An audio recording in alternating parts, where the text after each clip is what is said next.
Hello students, हमारा second chapter electrostatic potential and capacitance का जो फर्स्ट पार्ट इलेक्ट्रोस्टैटिक पोटेंशियल था वो कंप्लीट हो गया।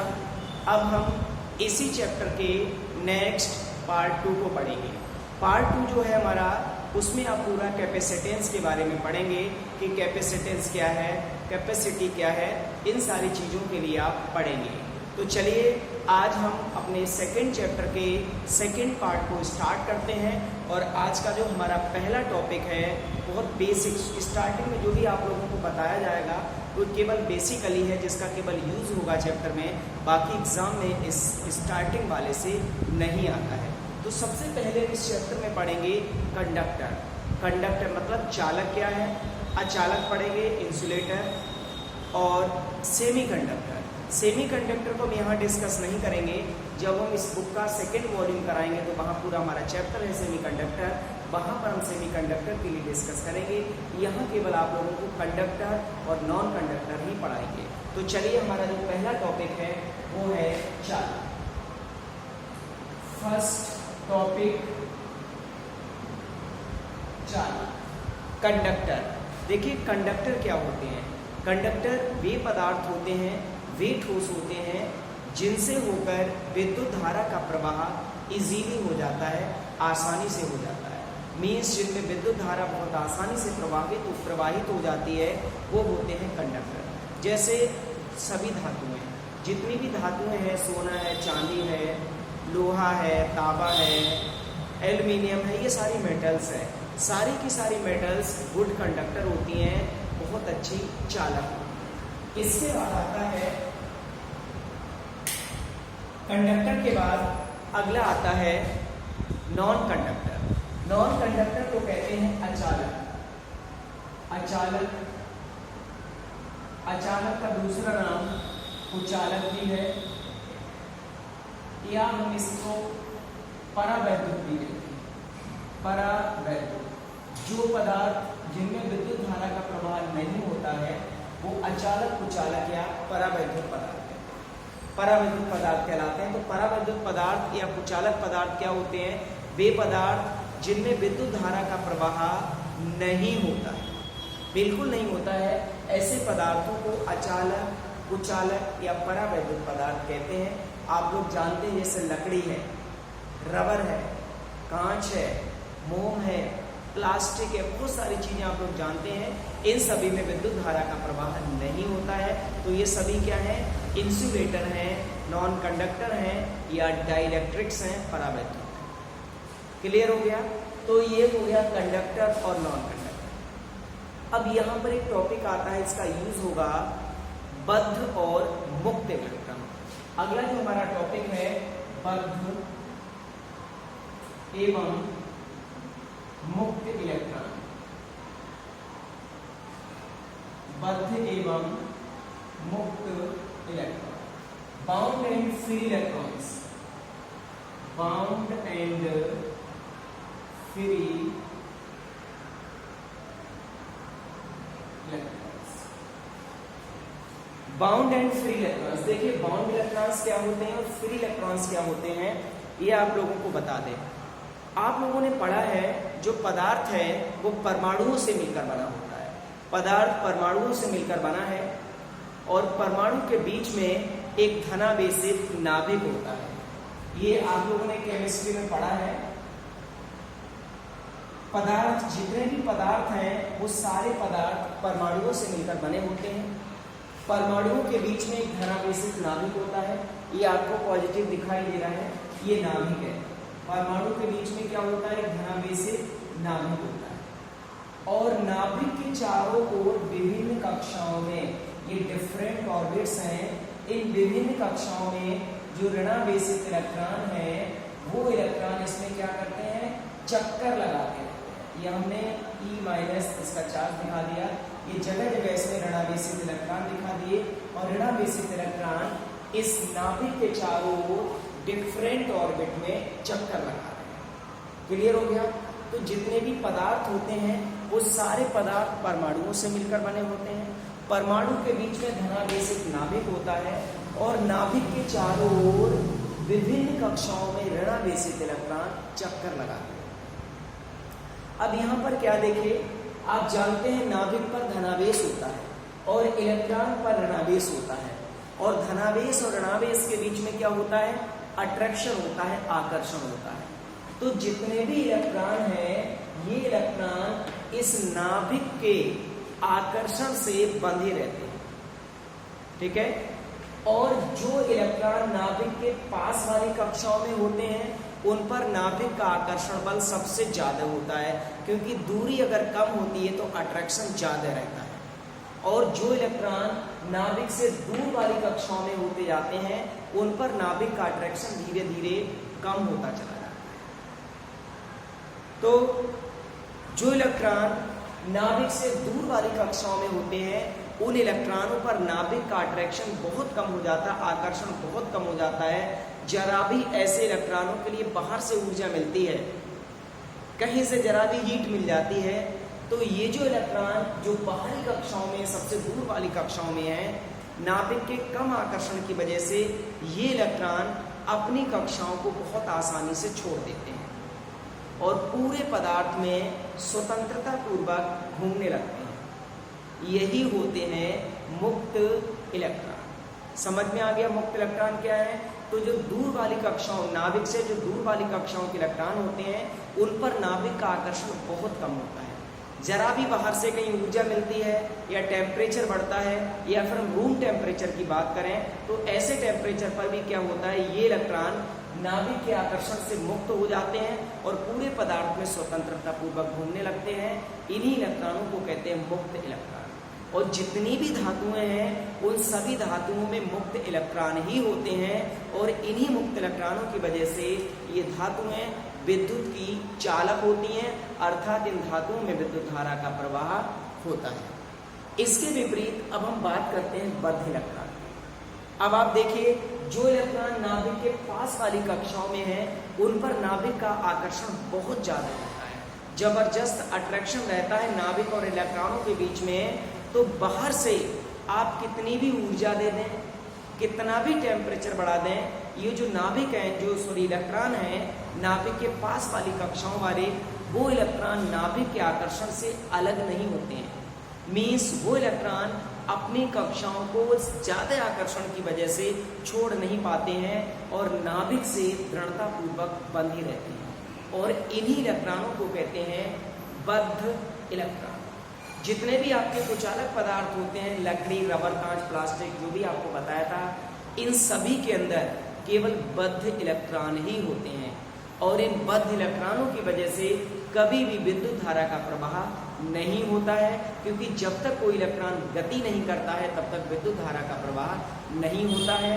तो कुचालकों में या परावैद्युत पदार्थों में बद्ध इलेक्ट्रॉन होने की वजह से इनमें विद्युत धारा का प्रवाह नहीं होता है। क्लियर हो गया? बद्ध इलेक्ट्रॉन क्या होते हैं? जो नाभिक के आकर्षण से बंधे रहते हैं, जिन्हें आप कितनी भी ऊर्जा दे दें, बाहर से कितना भी हीट दे दीजिए, ये इलेक्ट्रॉन नाभिक के आकर्षण से मुक्त नहीं होते हैं और नाभिक से दृढ़ता पूर्वक बंधे रहते हैं। ऐसे इलेक्ट्रॉनों को बद्ध इलेक्ट्रॉन कहते हैं। ठीक है, तो इन सबसे में दो बात क्लियर पता चली। सबसे पहली बात, जितने भी चालक या धातुएं होती हैं, उन सभी में केवल मुक्त इलेक्ट्रॉन होते हैं। सेकंड, जो अचालक, कुचालक या परावैद्युत होते हैं, उनमें बद्ध इलेक्ट्रॉन। ठीक है, तो ये बात थी मुक्त और बद्ध इलेक्ट्रॉन की। अब हम बात करते हैं स्थिर वैद्युत क्षेत्र में चालकों का व्यवहार। स्थिर वैद्युत क्षेत्र में चालकों का व्यवहार। तो चलिए स्थिर वैद्युत क्षेत्र में चालकों के व्यवहार की बात करते हैं।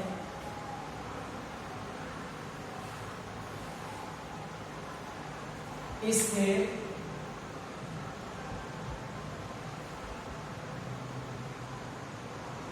वैद्युत क्षेत्र में चालकों का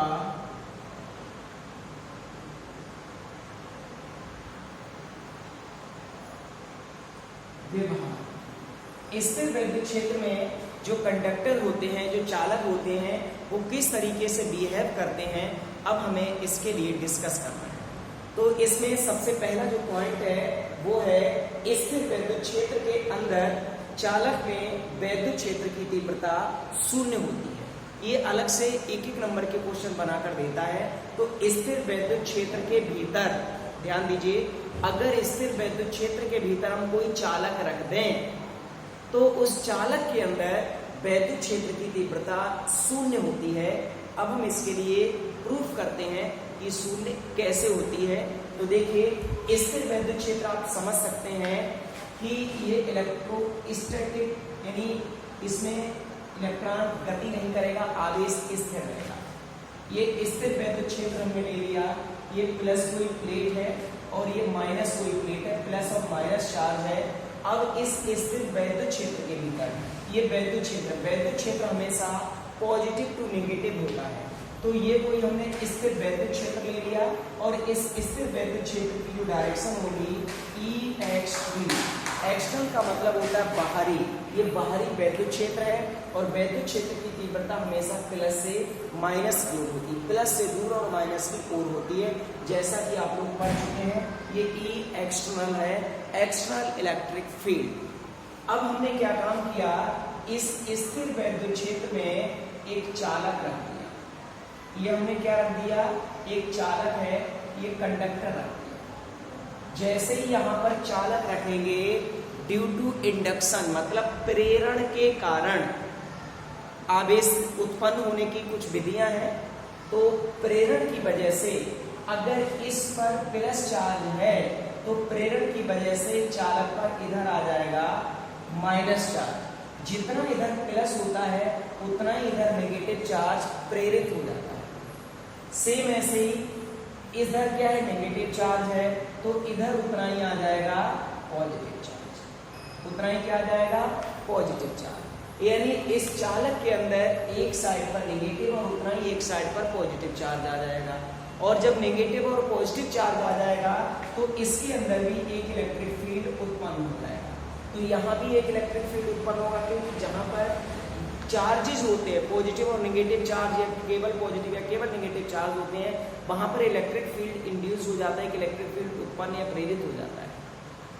और इलेक्ट्रिक फील्ड की डायरेक्शन हमेशा प्लस आवेश से माइनस आवेश की ओर होती है।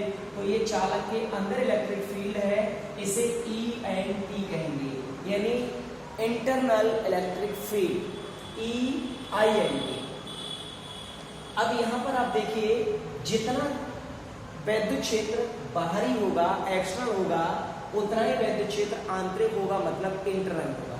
ये दोनों वैद्युत क्षेत्र आपस में बराबर होंगे और दिशा में विपरीत। तो वहीं क्लियर चित्र से दिखाई दे रहा है, क्योंकि आवेश जो वैद्युत क्षेत्र की तीव्रता है वो हमेशा पॉजिटिव टू नेगेटिव होती है। तो बाहर पॉजिटिव टू नेगेटिव देखिए ये है, अंदर पॉजिटिव टू नेगेटिव ये है। अगर हम नेट इलेक्ट्रिक फील्ड निकालेंगे तो नेट तीव्रता कितनी हो जाएगी, नेट इंटेंसिटी निकालेंगे, E बराबर EXT माइनस EINT। इंटरनल में से एक्सटर्नल या एक्सटर्नल में से इंटरनल माइनस कर दीजिए, क्योंकि माइनस इसलिए किया है, दोनों अपोजिट डायरेक्शन में लगे हुए हैं। EXT ऐसा ही रहने दीजिए, EINT के लिए भी EXT लिख दो, क्योंकि यहाँ पर ये दोनों वैद्युत क्षेत्र बराबर और विपरीत हैं। अब देखिए, एक्सटर्नल ये दोनों खत्म, तो E बराबर कितना हो गया 0। तो यहाँ से ये सिद्ध हो गया कि किसी स्थिर वैद्युत क्षेत्र में अगर किसी चालक को रख दिया जाए तो उस चालक के अंदर वैद्युत क्षेत्र की तीव्रता हमेशा 0 होगी। एक बड़ा इंपॉर्टेंट पॉइंट ये हमें पता चला। सेकंड नंबर है, किसी चालक के अंदर नेट आवेश शून्य होता है तथा संपूर्ण आवेश केवल उसकी ऊपरी सतह पर फैलता है। किसी चालक के अंदर नेट आवेश शून्य होता है तथा संपूर्ण आवेश उसकी केवल ऊपरी सतह पर फैलता है। तो सेकंड पॉइंट हमारा है, इस पर ध्यान दीजिए। सेकंड पॉइंट में कोई ये कह रहा है, कोई चालक है, उसके अंदर नेट आवेश 0 होता है और जो भी हम आवेश देते हैं वो केवल और केवल आवेश उसकी ऊपरी सतह पर फैलता है। तो यहाँ पर देखिए, ये कोई हमने चालक ले लिया। आपको पता है चालक के अंदर नेट वैद्युत क्षेत्र शून्य होता है, तो चालक के अंदर कोई भी वैद्युत क्षेत्र नहीं होगा। अब जैसे ही हम इस चालक को आवेश देंगे, अब देखिए आवेश देंगे तो इसकी जो वैद्युत बल रेखाएं अगर हम इस पर ड्रॉ करेंगे इलेक्ट्रिक फील्ड लाइंस, तो वो इलेक्ट्रिक फील्ड लाइंस केवल बाहर होंगी, अंदर इलेक्ट्रिक फील्ड लाइंस नहीं होंगी। अंदर इसलिए नहीं होंगी क्योंकि अंदर कोई भी इलेक्ट्रिक फील्ड नहीं है, अंदर कोई वैद्युत क्षेत्र नहीं है, जिसकी वजह से इसमें अंदर वैद्युत बल रेखाएं नहीं होंगी। तो जो भी हम आवेश देंगे वो केवल और केवल इसकी ऊपरी सतह पर फैलेगा, अंदर कोई भी आवेश नहीं जाएगा, क्योंकि अंदर जो है वो नेट आवेश क्या होता है, किसी चालक के अंदर नेट आवेश हमेशा शून्य होता है, नेट आवेश होता ही नहीं है। हम जो भी आवेश देते हैं वो आवेश केवल उसकी ऊपरी सतह पर ही फैलता है। तीसरा बड़ा इंपॉर्टेंट पॉइंट है, ये एग्जाम में भी आता है, किसी चालक के अंदर तथा उसके पृष्ठ पर जो विभव होता है वो हमेशा समान रहता है। किसी चालक के अंदर या फिर चालक के बाहर, मतलब उसके पृष्ठ पर जो विभव होता है वो हमेशा नियत रहता है, मतलब समान रहता है। जितना वैद्युत क्षेत्र किसी चालक के विभव किसी चालक के अंदर होता है उतना ही विभव चालक के बाहर होता है। जैसे एक फार्मूला आप लोगों ने पढ़ा है, E बराबर माइनस dV/dr। चालक के अंदर वैद्युत क्षेत्र की तीव्रता E हमेशा 0 होती है, E की जगह 0 लगा दीजिए, माइनस dV/dr। तो यहाँ से हमें पता चला dV/dr बराबर 0, और जब किसी का डिफरेंशियल 0 होता है तो वो चीज हमेशा कांस्टेंट होती है, अर्थात B बराबर क्या आ गया, कांस्टेंट। तो यहाँ से ये सिद्ध हो गया कि किसी चालक के अंदर और किसी चालक के बाहर जो विभव होता है वो हमेशा समान होता है, मतलब विभव हर जगह नियत रहता है। तो ये 3 पॉइंट हैं, ये तीनों पॉइंट से रिलेटेड कभी कभी क्वेश्चन एग्जाम में पूछ लिया जाता है, किसी एक पॉइंट से रिलेटेड क्वेश्चन पूछा जाता है। अब यहाँ पर हम एक क्वेश्चन आप लोगों को करते हैं, ये हमारे यूपी बोर्ड के एग्जाम में आ भी चुका है। क्वेश्चन ये है कि किसी चालक के ऊपरी सतह पर विभव 10 वोल्ट है। कोई चालक हमें दे दिया है, जैसे ये कोई कंडक्टर है, तो इस कंडक्टर के ऊपरी सतह पर जो विभव है वो 10 वोल्ट है। तो ये पूछ रहा है कि चालक के अंदर विभव कितना होगा। अभी आप लोगों ने पढ़ा था कि किसी चालक के अंदर और जो बाहर विभव होता है वो हमेशा विभव समान होता है, अर्थात जो विभव है वो नियत रहता है। अगर चालक के बाहर विभव 10 वोल्ट है, उसकी सतह पर विभव 10 वोल्ट है, देन चालक के अंदर भी विभव 10 वोल्ट ही होगा। तो इसका जो हमारा आंसर है वो है 10 वोल्ट। ठीक है, तो चालक के अंदर विभव है, जो चालक के अंदर विभव है वो कितना रहेगा, 10 वोल्ट ही रहेगा। तो इसका आंसर हो गया 10 वोल्ट। तो ये कुछ बेसिक कॉन्सेप्ट थे जिनसे रिलेटेड कभी कभी क्वेश्चन एग्जाम में आ जाता है। अब हम इस चैप्टर के मेन टॉपिक की ओर बढ़ते हैं। चलिए, आज इस चैप्टर का जो मेन हमारा टॉपिक है वो है चालक की धारिता, capacitance of conductor, capacity of conductor. चालक की धारिता, capacity of conductor. Capacity of conductor, चालक की धारिता। आप लोग चालक पढ़ ही चुके हैं। चालक क्या होता है, जिनमें विद्युत धारा बहुत आसानी से प्रवाहित हो सकती है, वो चालक होते हैं। अब हमें चालक की धारिता पढ़नी है। चालक को हटा दीजिए, केवल आप धारिता पढ़िए। धारिता क्या है? धारिता का मतलब होता है किसी के धारण करने की क्षमता। जो किसी के धारण करने की क्षमता होती है वो उसकी धारिता होती है। धारिता को अंग्रेजी में कैपेसिटी कहते हैं कि किसी की कैपेसिटी क्या है, धारण करने की क्षमता क्या है, वो उसकी धारिता है। जैसे एक सिंपल सा एग्जांपल हम बात करते हैं, एक गिलास लेते हैं और एक जग लेते हैं। गिलास और जग दोनों में पानी कर रहे हैं, तो आप लोगों को पता है जग में पानी गिलास की अपेक्षा ज्यादा आएगा, अर्थात जग में गिलास की अपेक्षा पानी के धारण करने की क्षमता ज्यादा है।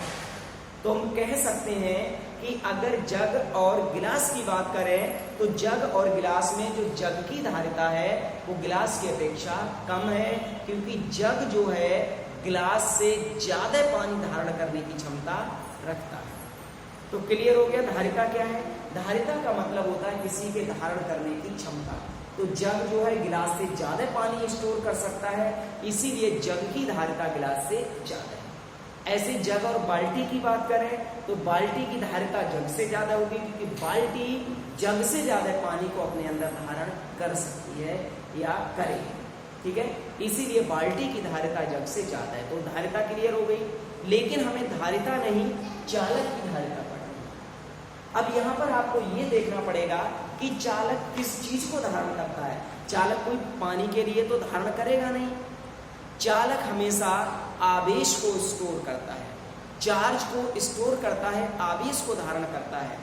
तो यहाँ पर चालक की जो धारिता बनेगी वो किसी चालक के आवेश ग्रहण करने की जो क्षमता होगी, कोई चालक अपने अंदर कितना ज्यादा आवेश ग्रहण कर सकता है, कितना कम आवेश ग्रहण कर सकता है, वो उसके आवेश धारण करने की क्षमता उस चालक की धारिता होगी। क्लियर हो गया धारिता क्या है।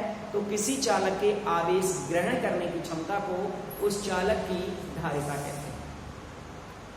देखिए, जब हम किसी चालक को आवेश देते हैं, आवेश देने का मतलब है उसे चार्ज करते हैं। जैसे आप बैटरी चार्ज कर रहे हैं, मीन्स आप उसे आवेश दे रहे हैं। तो जब हम किसी को आवेश देते हैं तो हमेशा उसके विभव में वृद्धि हो जाती है। जैसे सपोज आपकी 12 वोल्ट की बैटरी है, बिल्कुल डिस्चार्ज है, तो उसका विभव 0 है। जैसे जैसे आप उसे चार्ज करते जाते हैं वैसे वैसे उसका वोल्टेज बढ़ता चला जाता है, और जब वो बैटरी आपकी पूरी चार्ज हो जाती है तो उसका जो वोल्टेज है वो बढ़कर 12 वोल्ट हो जाता है। तो यहाँ से हमें ये पता चला कि जैसे जैसे हम किसी कंडक्टर को चार्ज करते चलते हैं, आवेश देते चलते हैं, वैसे वैसे उसका विभव क्या होता जाता है, बढ़ता चला जाता है। अर्थात किसी चालक को जो दिया गया आवेश होता है वो उसके विभव में होने वाली वृद्धि के डायरेक्टली प्रोपोर्शनल होता है, मतलब अनुक्रमानुपाती होता है। आवेश आप ज्यादा देंगे विभव ज्यादा बढ़ेगा, आवेश कम देंगे विभव कम बढ़ेगा, अर्थात Q अनुक्रमानुपाती B। जब भी अनुक्रमानुपाती का साइन हटाते हैं तो कोई कांस्टेंट आता है, फिजिक्स में आप लोग जानते हैं। यहाँ पर कांस्टेंट हमने C ले लिया तो Q बराबर हो गया CB। यहाँ C एक प्रोपोर्शनलिटी कांस्टेंट है जिसे हम चालक की धारिता कहते हैं। जहाँ C क्या है, नियतांक है, और इस नियतांक को क्या कहते हैं, चालक की धारिता। इस नियतांक को हम चालक की धारिता कहते हैं। यहां से हम देखिए C की वैल्यू अगर निकालेंगे तो आप देखिए क्या बन जाएगा, C बराबर हो जाएगा Q/B। अब हम डेफिनेशन लिखेंगे चालक की धारिता की। ये तो एक हमारी प्रैक्टिकली डेफिनेशन हो गई कि किसी चालक की आवेश ग्रहण करने की क्षमता को उस चालक की धारिता कहते हैं। लेकिन हम फिजिक्स की लैंग्वेज में डेफिनेशन कैसे लिखेंगे, वो डेफिनेशन धारिता C के यहाँ से लिखेंगे। देखिए C बराबर Q/B। Q दिया गया आवेश है और B विभव में होने वाली वृद्धि है, और किसको आवेश दिया है, चालक को। तो परिभाषा बनेगी किसी चालक को दिए गए आवेश और उसके विभव में होने वाली वृद्धि के अनुपात को उस चालक की धारिता कहते हैं। क्लियर हो गया। इसका मात्रक हम निकालते हैं। Q कूलाम होता है, आवेश का मात्रक कूलाम, और B वोल्ट होता है, तो धारिता का मात्रक कूलाम प्रति वोल्ट हो जाएगा। और इसका एक शॉर्ट नेम है फैराड। शॉर्ट इसका नेम क्या होता है, फैराड। तो कहीं पर भी अगर SI पद्धति में धारिता की मात्रक की बात हो तो वहां आप कूलाम पर वोल्ट ना लिखकर फैराड लिखेंगे। SI पद्धति में जो धारिता का मात्रक होता है वो फैराड होता है, F। अब जो फैराड मात्रक है ये बड़ा मात्रक है।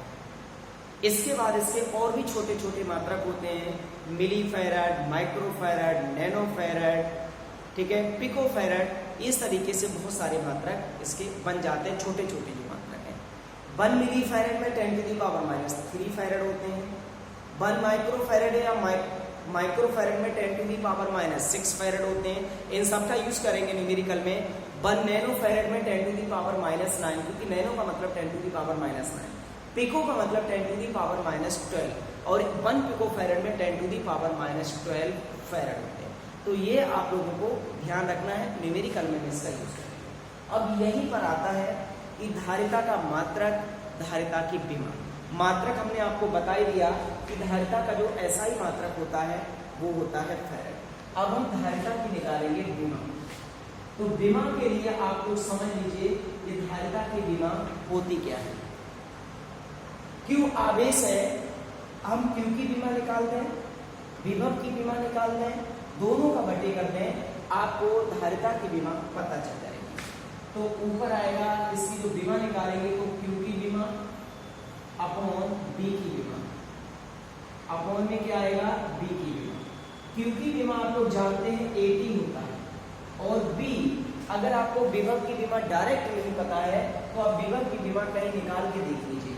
विभव जो B होता है वो W/Q होता है। तो ये 80 चल रहा है, Q आपका ऊपर जाएगा और अपॉन में W। अब विमा लगा दीजिए, 80 ऐसा ही रहेगा, और इस Q की विमा लगा दो। Q की विमा भी 80 होती है, और अपॉन में W कार्य है, और कार्य की विमा mL2T-2 होती है। तो कार्य की जो विमा है वो mL2T-2, ठीक है। तो ये आ गई आपके कार्य की, ये कार्य की विमा हो गई। जब हम इसकी विमा निकालेंगे धारिता की, तो इस m को ऊपर ले चलो, m की घात -1 हो जाएगा। l को ऊपर ले चलिए तो l की पावर -2 हो जाएगा। अब t की पावर ऊपर कितने हैं, t की पावर ऊपर 2, 1 प्लस का 1 प्लस का 1, t की पावर 2 प्लस ऊपर हो गए। लेकिन t जब नीचे से ऊपर जाएगा तो t की पावर 2 प्लस और हो जाएगी, तो t की पावर 4, और a आपका 1 a की पावर 2 ऐसा ही चल रहा है। तो यहाँ जो धारिता की विमा है वो m-1 l-2 t की पावर 4 और a की पावर 2 होगी। तो ये चालक की धारिता हो गई, चालक की धारिता का मात्रक हो गया, और धारिता का विमीय सूत्र हो गया। क्लियर हो गया, चालक की धारिता क्या है, उसका मात्रक क्या है, उसकी विमा क्या है, ये सारी चीजें हो गई। अब हम इसी चैप्टर में आगे बढ़ेंगे। अगला जो हमारा एक छोटा सा डेरिवेशन है, छोटा सा टॉपिक है, वो है विलगित गोलीय चालक की धारिता। विलगित गोलीय चालक की धारिता। देखिए, विलगित का जो मतलब होता है वो होता है आइसोलेटेड, मतलब अकेला, आइसोलेट करना, अकेले रखना, ठीक है। तो ऐसा गोलीय चालक जो बिल्कुल अकेला रहता हो, जिसके पास में कोई दूसरा चालक नहीं रखा हो, ऐसे चालक को विलगित चालक कहते हैं, आइसोलेटेड कंडक्टर। समझ में आ गया? ऐसा चालक जो बिल्कुल अकेला हो, जिसके पास में कोई दूसरा चालक ना रखा हो, ऐसे चालक को कहते हैं विलगित चालक। और वो भी हमें कैसा चालक लेना है, गोलीय, मतलब गोले के आकार का चालक होगा, स्फेरिकल होगा। तो अब अगला हमारा जो टॉपिक है वो है विलगित गोलीय चालक की धारिता।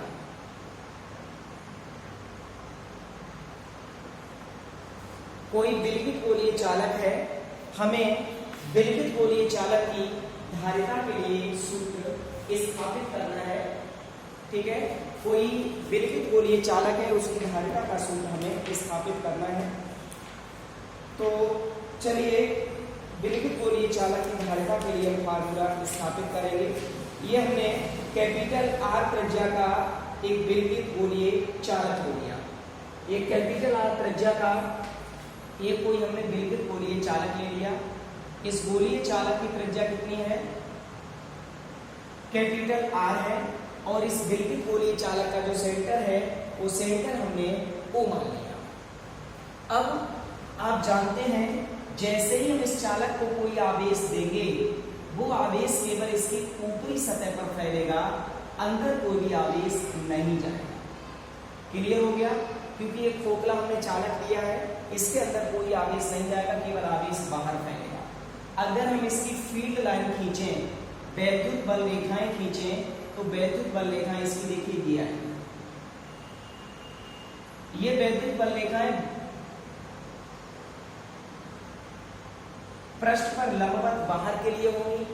लंबवत इसलिए होंगी क्योंकि वैद्युत बल रेखाएं हमेशा किसी पृष्ठ पर लंबवत होती हैं। ये हमने वैद्युत बल रेखाओं के गुण में आप लोगों को पढ़ाया था फर्स्ट चैप्टर में।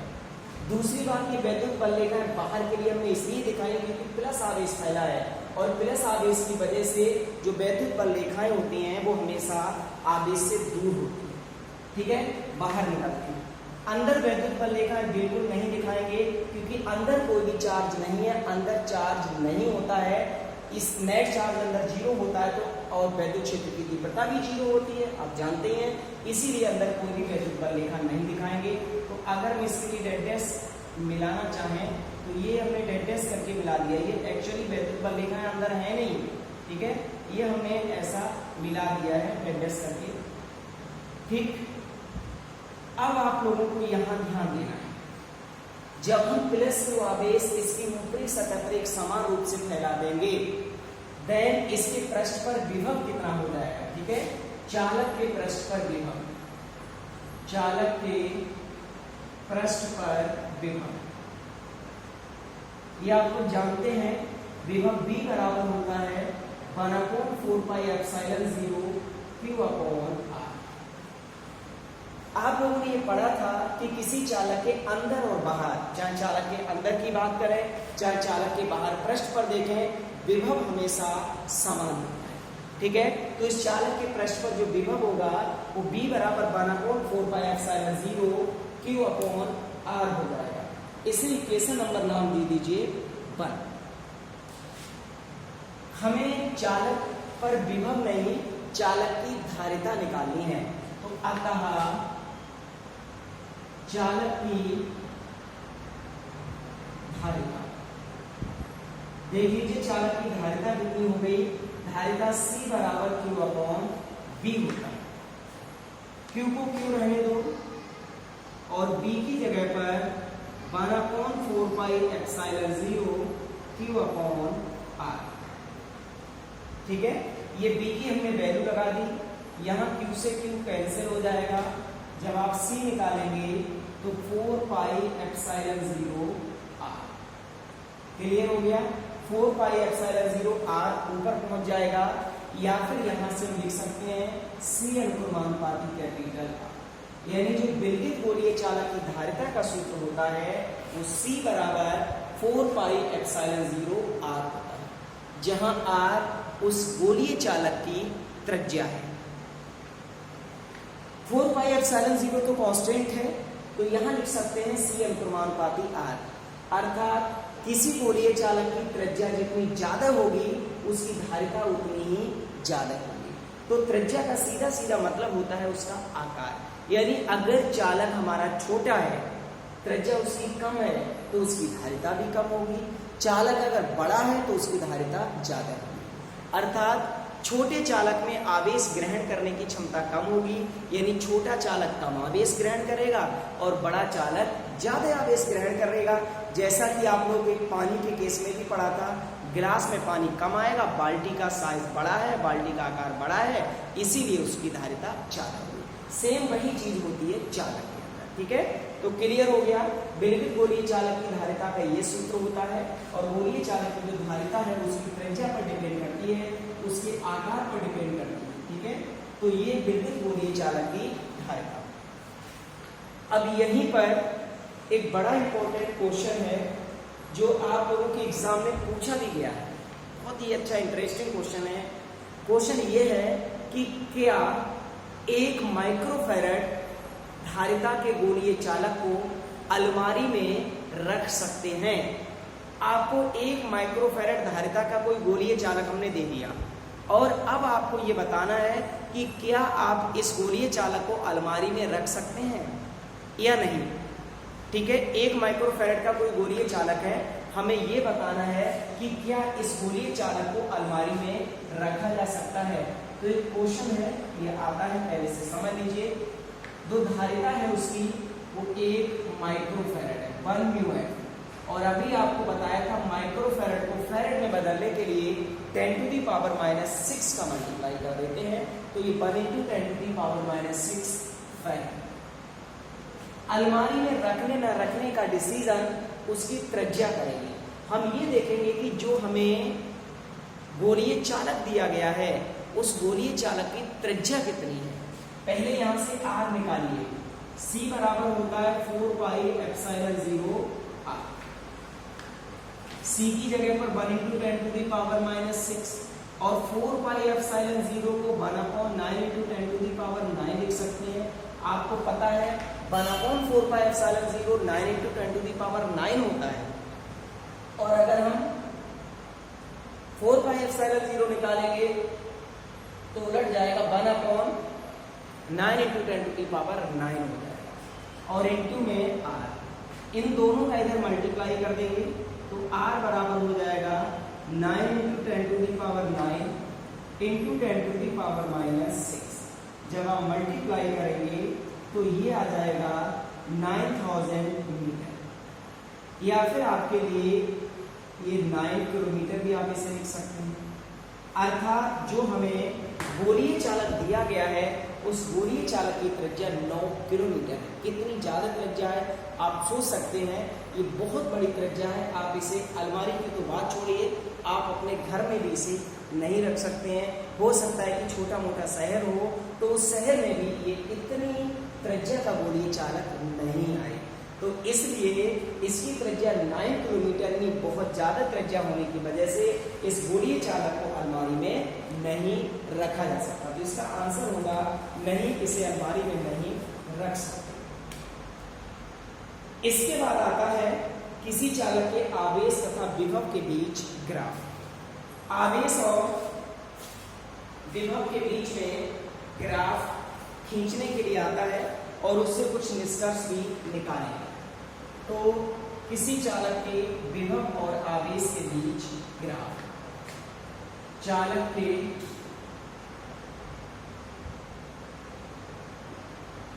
के विभव व आवेश के बीच ग्राफ। पहले तो आपको चालक के विभव और आवेश में रिलेशन पता होना चाहिए। अभी कुछ देर पहले हमने चालक का विभव और आवेश के बीच रिलेशन निकाला था, Q बराबर C। इसकी हम तुलना कर देंगे y बराबर mx से। अगर हम ये मान लें कि C जो है वो m यहाँ C का काम कर रहा है, तो जो Q है वो y का काम करेगा और B है वो x का काम करेगा। यानी Q की जगह पर हम y ले लेंगे और B की जगह पर x ले लेंगे।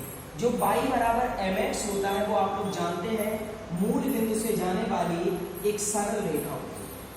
इधर ये y है और इधर ये x है, और ये इसका ग्राफ हमेशा y बराबर जो mx होता है वो मूल बिंदु से जाने वाली एक सरल रेखा होती है। लेकिन यहाँ Q बराबर CB है, अगर इसकी y बराबर mx से तुलना करेंगे तो y की जगह पर आपको Q लेना पड़ेगा और x की जगह पर आपको B लेना पड़ेगा, तब भी यहाँ पर Q और B के बीच जो ग्राफ होगा वो एक सरल रेखा होगी।